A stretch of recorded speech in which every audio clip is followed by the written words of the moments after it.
ओम शांति। 24 जून 1972 की अव्यक्त वाणी। Ever ready बन, अंतिम समय का आवाहन करो। हमारे इस पुरुषार्थ का जो अंतिम लक्ष्य के लिए बाबा ने जो 3 शब्द हमको समय प्रति समय याद दिलाते हैं वो है अचानक, एवर रेडी और बहुत काल का अभ्यास। तो उसमें एवर रेडी का अर्थ क्या है, उसकी परिभाषा आज बाबा उसमें बताए हैं। और एवर रेडी बनने के लिए बाबा ने हमको विशेष 3 प्राप्तियां दी हैं, जिससे हम एवर रेडी बन सकते हैं। उसको बाबा बहुत क्लैरिटी के साथ समझाए हैं।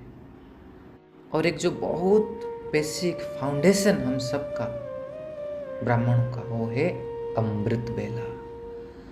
तो इस मुरली में बाबा ने उस अमृत बेला के महत्व के बारे में बताया है, और जिसके आधार से बाबा ने जो 3 प्राप्तियां दिए हैं, 3 प्राप्तियों के बारे में बोले हैं, उसे हम सहज हासिल कर सकते हैं। तो अमृत बेले के जो महत्व है इस मुरली में बाबा ने बहुत स्पष्ट रीति से बताया है। उसे हम डीपली पढ़ेंगे तो हमारे अमृत बेला और पावरफुल हो सकता है। तो बाबा प्रश्न पूछ रहे हैं कि अपने को बाप समान समझते हो? बाप समान स्थिति के समीप अनुभव करते हो? बाप के समान सामना करने की शक्ति आ गई है? फिर बाबा ने देखे कि नंबर बार पुरुषार्थ अनुसार। तो बाबा देख रहे हैं कि अभी भी 50% का अंतर है। फिर बाबा ने बोले इसको कितने समय में मिटाएंगे? और ये अंतर बाप और बच्चों के बीच में क्यों है? फिर बाबा ने कहे अपने को तो एवर रेडी समझते हो ना? तो एवर रेडी का अर्थ क्या है बाबा बता रहे।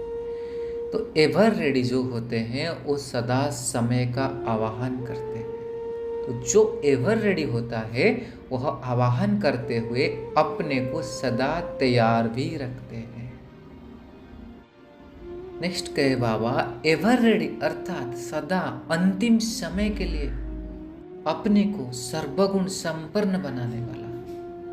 मतलब हमारे जो अंतिम समय है इसके लिए हम पुरुषार्थ कर रहे हैं, तैयारी कर रहे हैं, तो उस अंतिम समय तक हमको सर्वगुण संपन्न बनना है। बाबा कहते गायन है ना, सर्वगुण संपन्न, 16 कला संपन्न। तो एवर रेडी अर्थात ऐसे संपन्न स्टेज, संपन्न स्टेज बाबा का एवर रेडी अर्थात मतलब कंप्लीट फूल। तो बाबा कहे ऐसा एवर रेडी व सर्वगुण संपन्न बाप के समान बनने के लिए बाप दादा द्वारा मुख्य 3 चीजों हर एक को मिली हुई है। उन तीनों की प्राप्ति है तो बाप समान बनने में कोई देरी नहीं लगती है। फिर बाबा ने पूछा वो तीनों चीजें कौन सी है? कौन सी तीनों चीज बाबा ने दी है? फिर किसने बोला? श्रीमत, समर्पण और सेवा। तो बाबा कह रहे यह तो चलने व करने की बातें सुनाई। सेवा भी कर सकते हो, समर्पण भी हो सकते हो, लेकिन किसके आधार से? बाबा पूछ रहे हैं कि वर्षे में बाबा ने मुख्य क्या देते हैं?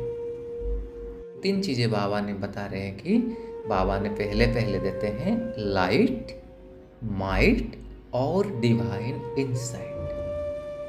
फर्स्ट लाइट, सेकंड माइट और तीसरा है डिवाइन इनसाइट। इन तीनों के आधार पर बाप के समान एवर रेडी बन सकते हैं। ये तीनों चीजें नहीं है तो तीव्र पुरुषार्थी बन बाप के समान नहीं बन सकते हैं। First is light. तो बाबा कहे पहले तो जो आत्माएं बिल्कुल अज्ञान अंधेरे में आ चुकी है ना, उनको रोशनी अर्थात लाइट चाहिए।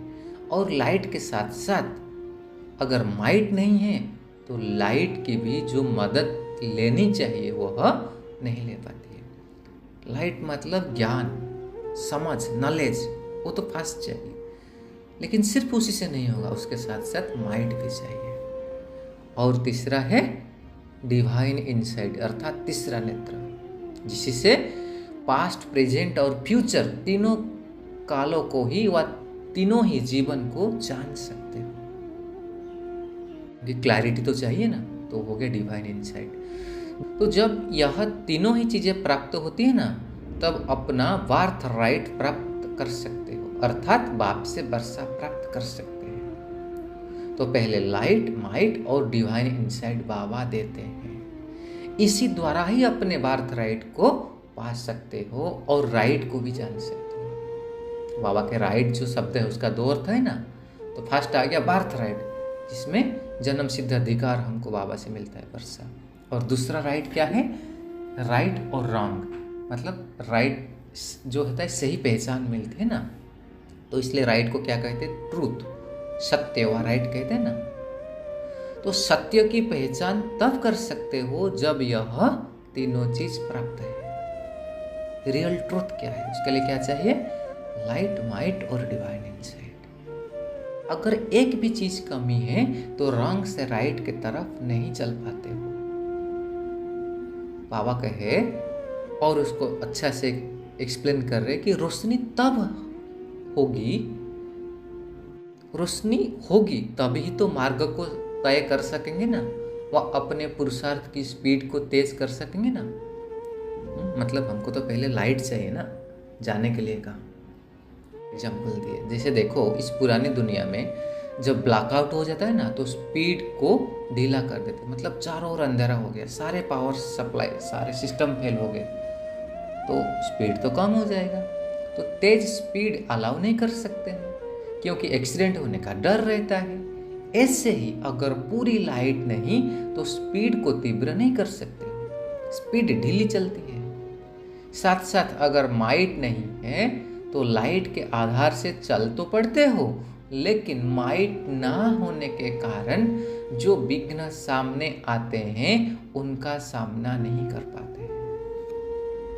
तो लाइट मिल गया, हम स्टार्ट कर दिए जर्नी, लेकिन अगर माइट नहीं है तो विघ्न को हम फेस नहीं कर पाएंगे, रुक जाएंगे। और बार बार रुकने के कारण भी स्पीड तेज अर्थात तीव्र पुरुषार्थ नहीं कर पाते हैं।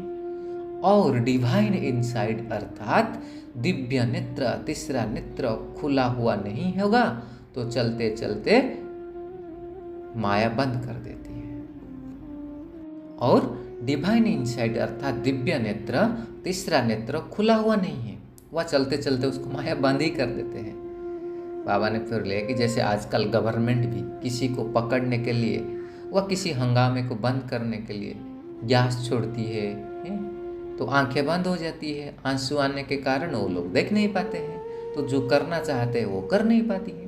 तो इसी रीति से जो तीसरा नेत्र मिला है ना, अगर माया की गैस व धूल उनमें पड़ जाती है तो तीसरा नेत्र होते हुए भी जो देखना चाहते हैं वह देख नहीं पाते हैं। तो डिवाइन इनसाइट को माया बंद कर देते तीसरा नेत्र। किस किस तरीके से धूल डालती है, गैस डालती है, वो हमें चिंतन करना है। इसलिए बाबा के तीनों चीजों के आवश्यक है। तीनों ही अगर ठीक है, यथार्थ रीति प्राप्त है, आपने जो दी उसे धारण कर सकते हैं। तो उसी आधार पर अगर चलते रहे तो कभी भी रंग कर्म व असत्य कर्म नहीं करेंगे, सदा राइट की तरफ जाएंगे। रंग हो ही नहीं सकता है क्योंकि तीसरा नेत्र द्वारा राइट रंग को हम पहचान लेते हैं। लेकिन होता क्या कि माया की धूल पड़ने से परख नहीं सकते हैं, इसीलिए राइट को छोड़ रंग की तरफ चले जाते हैं। तो कभी भी कोई रंग व असत्य कर्म होता, वह संकल्प भी उत्पन्न होता है, वह असत्य शब्द निकलता है, तो समझना चाहिए कि इन तीनों चीजों में किसी भी चीज के तो कमी हो गई। इसीलिए हम जजमेंट नहीं कर पाते, निर्णय करने की शक्ति, परखने की शक्ति, महसूस की शक्ति सब खत्म हो जाती है ना।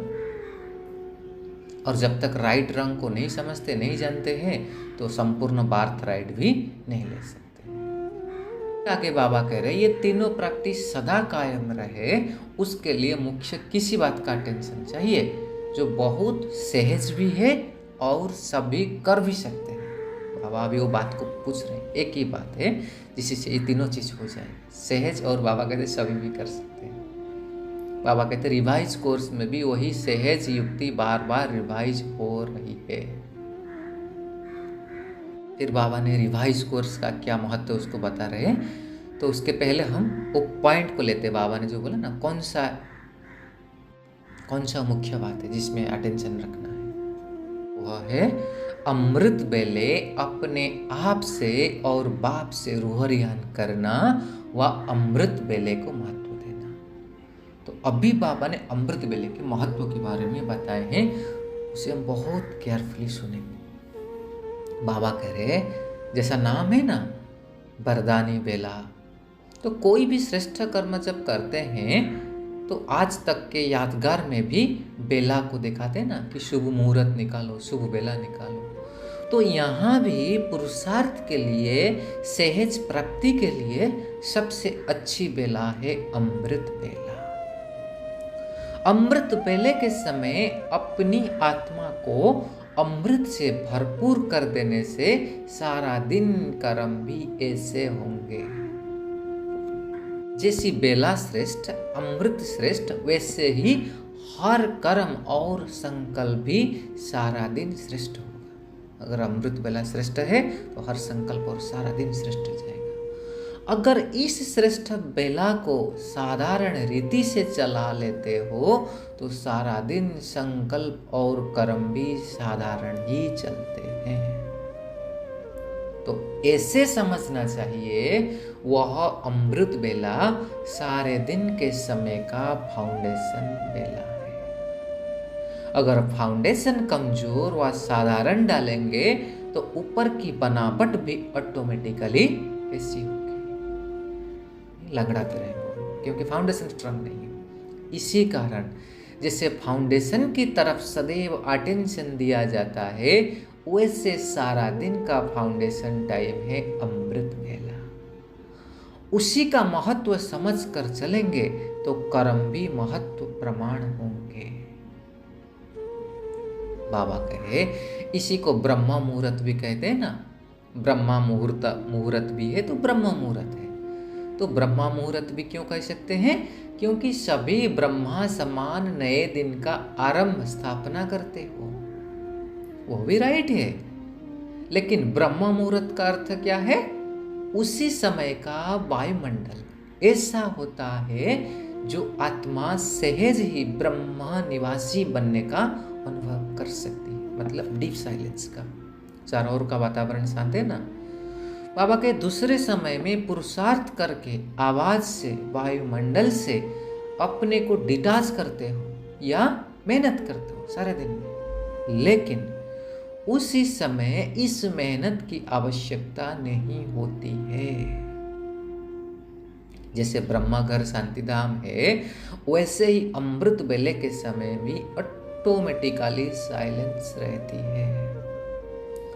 साइलेंस के कारण शांत स्वरूप की स्टेज व शांतिधाम निवासी बनने की स्टेज को सहज ही धारण कर सकते हो।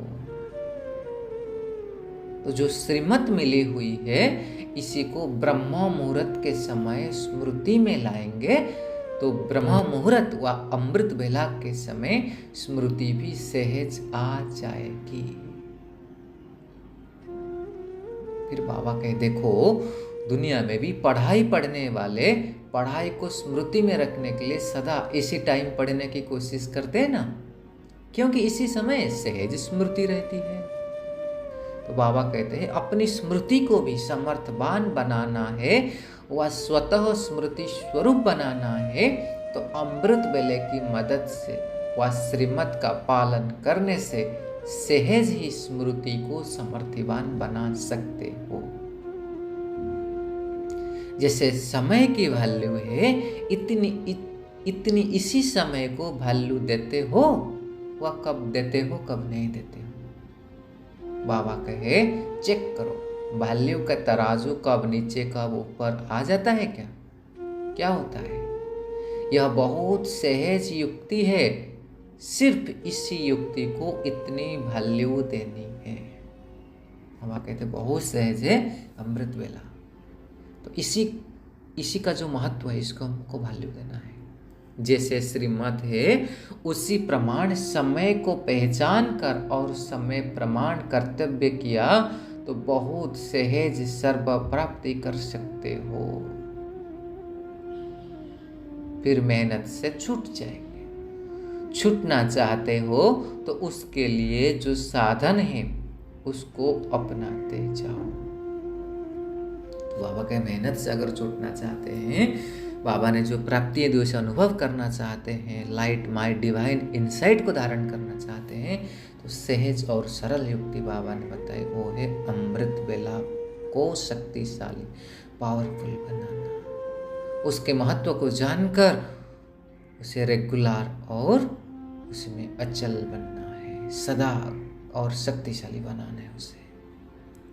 तो ऐसे सदा लाइट हाउस और माइट हाउस बन चलने वाले सर्व आत्मा को डिवाइन इंसाइट देने वाले बच्चों को बाप दादा का याद प्यार और नमस्ते। ऐसे बनाने वाले बाप दादा को भी हम बच्चों का याद प्यार और नमस्ते नमस्ते नमस्ते। शुक्रिया बाबा, शुक्रिया। ओम शांति।